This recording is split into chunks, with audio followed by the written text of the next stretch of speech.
Magandang araw sa inyong lahat ha. Well, kahapon po nabalita na tumutol po ang prosekusyon ng ICC doon sa dalawang mosyon ni Tatay Digong.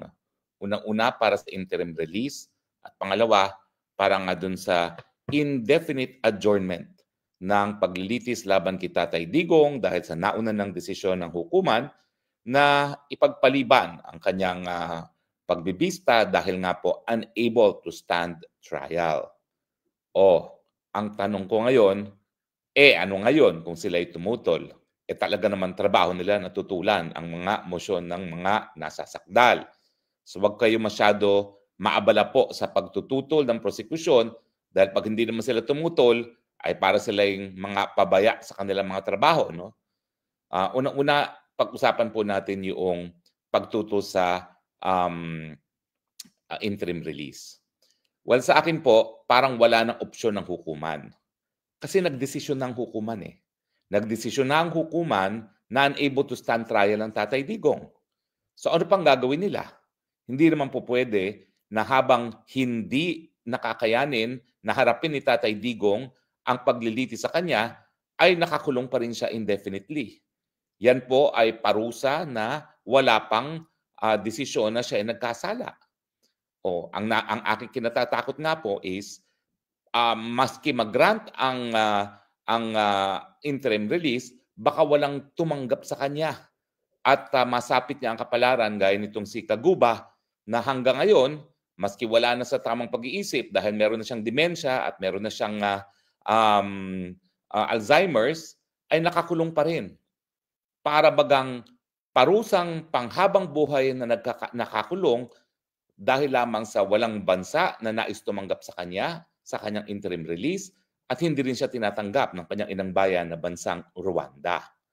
So sa akin, ano pang gagawin ng hukuman? Hindi na maintindihan nung akusado kung ano yung paratang sa kanya at dahil hindi nga niya maintindihan, wala na siyang sapat na kakayahan para maintindihan ang mga paratang sa kanya, wala na rin siyang sapat na pamamaraan para magkaroon ng depensa. So sa akin po, miski sabihin nyo na flight risk, miski sabihin ninyo na si Inday Sara ay hindi kinikilala ang jurisdiksyon ng hukuman at nagbiro pa raw na itatakasan niya ang tatay niya, lahat po yan baliwala dahil ang katunayan, habang hindi kakayanin na humarap sa paglilitis ang isang akusado, hindi po pwedeng ikulong. Kaya nga po, di ba, ang aking pagkakaiba kay Kaufman ay hindi ko lang hihingin ng indefinite adjournment, ang hihingin ko, outright dismissal of the case. Pero isa-isahin din natin yung mga sinabi ng prosecution. Una-una, sabi niya ay flight risk. Limot-limot na nga, paano naman magiging flight risk yan? Paano niya paplanuhin ang kanyang pagpapatakas sa kulungan? Limot-limot na nga siya. Baka sabihin niya ngayon, tatakas ako tapos maya-maya makalimutan na niya. Ano nga bang gagawin ko? Di ba? Ganyan naman ang anyo ng limot-limot. Ako po kasi nag-alaga ng nanay at ng tiya na talagang limot-limot no, bago pumanaw. Sa totoo lang po, alam ko na bago pa napadala dito sa dahig si Tatay Digong, limot-limot na siya. Bakit po? Kasi pag kami nag-uusap sa telepono, pareho po ng pareho ang kanyang nais pag-usapan. Para bagang hindi niya naalala na nasabi niya yun sa akin. So sa akin, day one pa lang po ng paglilitis, alam ko na limot-limot. Sinabi rin po yan na hindi ko lang yan sinabi rin niya ng mga kapamilya ni Tatay Digong. Kaya nga, nung kauna-unahang araw ng pagdinig dito sa dahig, nais nilang iparating na kaagad sa hukuman yan. Hysterical po si Ma'am Hanilet at saka talagang insistent si BP Sara na maparating yan sa hukuman. Ang naging desisyon naman ng lead counsel, nakausap naman daw niya at hindi po pwedeng sabihin na limot-limot dahil mukhang naiintindihan niya yung mga proceedings. Pero sa katunayan po, either mabilis na lumalayan or sa mulat-mula po talaga, talagang medyo matindi na yung problema sa pagiging limot-limot. Ang problema kasi, ako anekdota lang, kwento lang ang sa akin. Hindi naman ako doktor, so wala akong kakayahan na mag-gauge. No? Pero day one pa lang po, alam na po yan. Yung pagiging limot-limot ni Tatay Digong at yun nga po, no? Ang nakakalungkot, 6 months later, yan din po ang dahilan para matigil nga ang proceeding sa kanya. Sana hindi na siya nakulong ng 6 na buwan, no? Pero yun nga po, so paano siya makakapagplano ng kanyang pagtatakas, baka makalimutan niya na nagplano siya na tumakas. Talaga naman itong mga prosecution ng ICC, no? O pangalawa, hindi raw kinikilala ng pamilya yung jurisdiction ng ICC. Ano ngayon kung hindi nila kinikilala? Talaga namang nalabag ang Article 59 ng ICC. Gusto mong bang sabihin na maski merong paglabag sa mandatory provision ng ICC, yan ay dahilan para hindi siya mabigyan ng interim release? Kung titignan ninyo, siya lang ginagamit ng Rome Statute na kinakailangan iharap muna sa lokal na hukuman na magarantiya na ang karapatang pantao ay ginalang at pangalawa, ginalang rin ng soberenya. Dahil kung wala nang dahilan para makipagtulungan sa ICC, malalabag at malalabag ang soberenya ng bansa kung saan kukunin yung akusado. O ayan, anong sama kung sasabihin mo talagang hindi nasunod ang Article 59 and therefore yan ay kidnapping? Totoo naman, hindi dapat yan maging dahilan para tutulan ng interim release. At yung joke na itatakas daw niya, well, in the first place, joke nga yung prosecution na nagsabi, it was said in jest o nagbibiro. Bakit mo ngayon gagamitin yan dahilan para hindi magkaroon ng interim release? Now, sinasabi rin nila na influential pa raw si BP Sara dahil Vice President sa Pilipinas. Talaga namang mangmang sila sa politika ng Pilipinas. Hindi nila alam na sa mulat-mula, at least mula nung 2024, talagang halos wala na kapangyarihan si Inday Sara. Nakita nyo naman kung paano linapastangan yung kanyang chief of staff ng Quad Committee. Nakita nyo naman kung paano nakidnap ang sarili niyang ama. Kung may kapangyarihan pa ang BP Sara bilang Vice President, sana nakapasok na lang siya doon sa Villamor Air Base nang natigil yung pangingidnap sa kanyang ama. Dahil hindi man lang siya nakapasok, yan po ay patunay na meron lang siyang titulo pero binabaliwala ang kanyang titulo at ang kamangyarihan ng kanyang opisina ng mga liderato sa Pilipinas. Kasama na ang kapulisan na talaga namang lantaran ng pagbabastos kay Inday Sara nung panahon nga na pilit nilang linilipat yung kanyang chief of staff na si Laika Lopez at saka sa Villamor dahil hindi nga siya pinapasok. Hindi ba pagbabastos yun? Sa pangalawang pinakamataas na opisyalis ng bayan na hindi man lang pinapasok doon sa holding facility kung nasaan naroon ang ama ni Inday Sara Duterte. So sa akin, wala pong saysay yung mga sinasabi ng ICC prosecutor kung bakit sila tumututo sa interim release, pero ang pinakamalakas na argumento, wala na. Nagdesisyon na ang hukuman. Hindi kayang harapin ang paglilitis at kapag siya ay pinatuloy na ikulong, yan po ay cruel, unjust, and arbitrary detention, which is a form of punishment na hindi dapat ipataw dahil hindi pa napapatunayan ang pagkakasala ni Tatay Digong. Now, yung pangalawa naman na tinutulan din nila yung indefinite. Okay, ano nga bang ang tawag dun sa sinabi nila? Kasi dyan nga kami hindi mag-agree na naman ni Kaufman. Ang hinihingi niya ay indefinite. Dali ano nga ba yun? Para hindi ako magkamali. Okay, indefinite adjournment. Okay? Kapag indefinite adjournment, ulitin ko po, tuloy pa rin ang kaso. Akusado pa rin si Tatay Digong. Kung siya'y makakalabas ng kulungan, it is because of the interim release. Pero dahil nga sa sinabi ko sa inyo, yan po ay hindi po pwede sa Pilipinas unless, gaya ng sinasabi ni Kaufman, payagan ni Marcos, na ang sinasabi ko naman ay hindi papayag si Tatay Digong. Whether or not siya'y limot-limot, ay sigurado po ako, babalik ang kanyang tamang pag-iisip kapag sinabi na, huy, uuwi ka sa Pilipinas dahil napapayag namin si Marcos. Ay, naku po, hindi papayag po dyan si Tatay Digong dahil hindi siya tatanaw ng utang na loob dyan sa mga Marcoses na ni minsan na hindi niya sinuportahan dahil alam naman niya talaga na weak leader yung Marcos na yan. Now, anong dahilan nila? Well, kasi daw, kukuha sila ng sarili nilang dalubhasa. So, kung papansinin niyo po, hindi kasi po pwede na yung mga prosecutor at mga abogado na wala namang alam sa siyensya ang siyang magsasabi na kaya niyang harapin ang paglilitis laban sa kanya.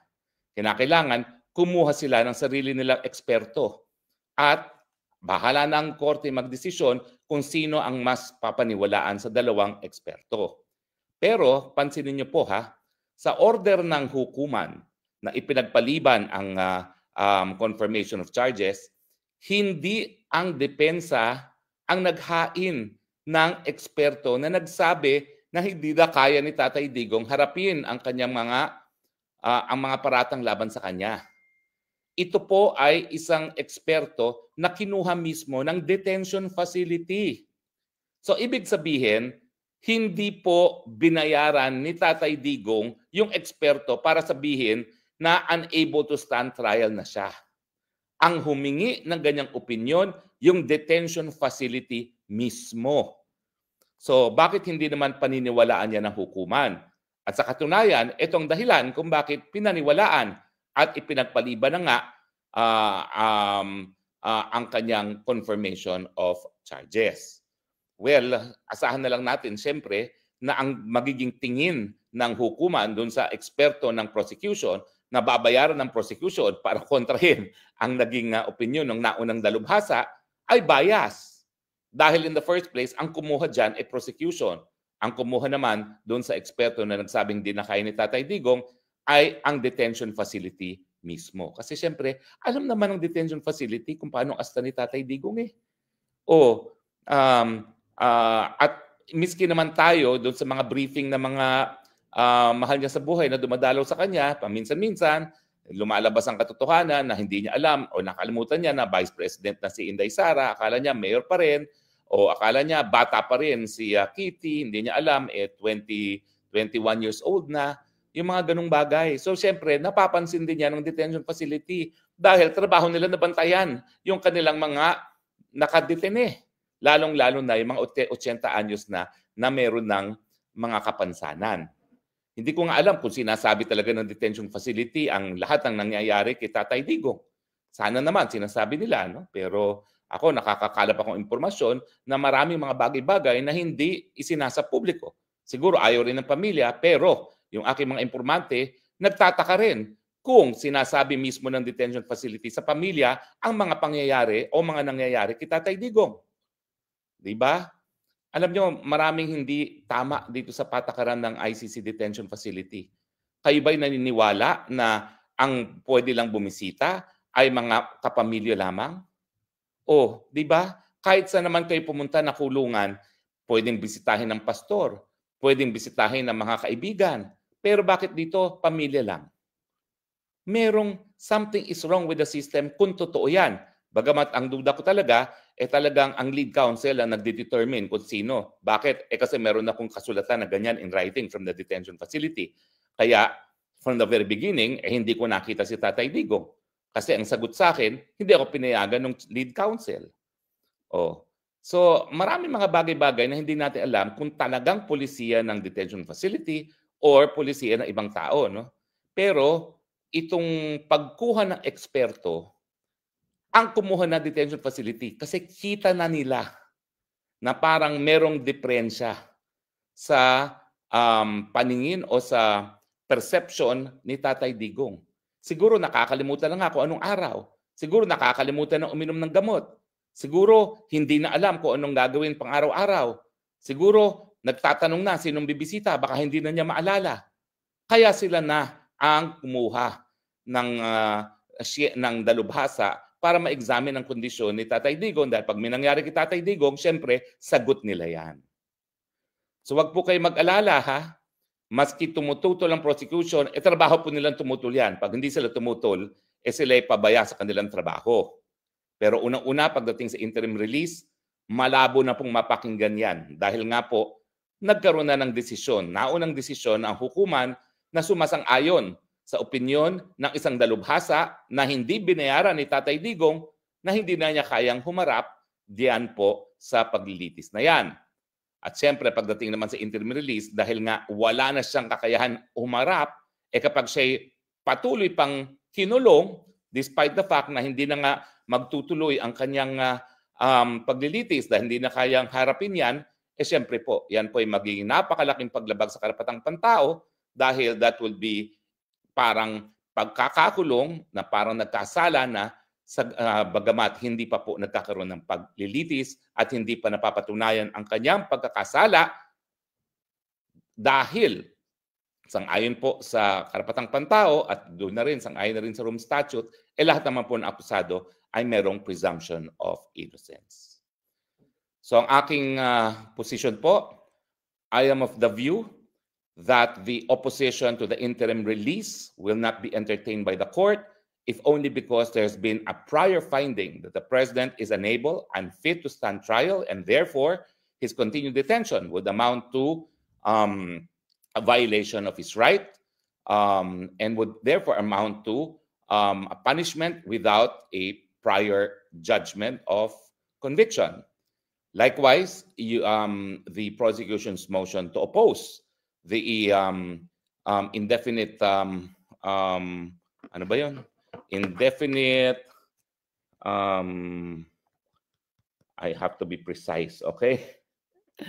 Indefinite adjournment of proceedings, although expected, will probably not be entertained by the court because the determination that he is unfit to stand trial was made by an expert, which was retained by the detention facility and not paid for by the accused, Rodrigo Roa Duterte. So wag po tayo mag-alala, yung aking paninindigan na magkakaroon po ng interim release at ang aking pagkakaiba lang, mas gusto ko nang mag-move for complete dismissal of the case. Kasi pag naging permanente naman po, ang inability to stand trial, talagang malalabag naman po ang karapatang pantao ni Tatay Digong at kinakailangan tuluyan ng madismiss ang kaso nang sa ganon, siya'y makauwi sa Pilipinas nang walang utang na loob sa mga Marcoses.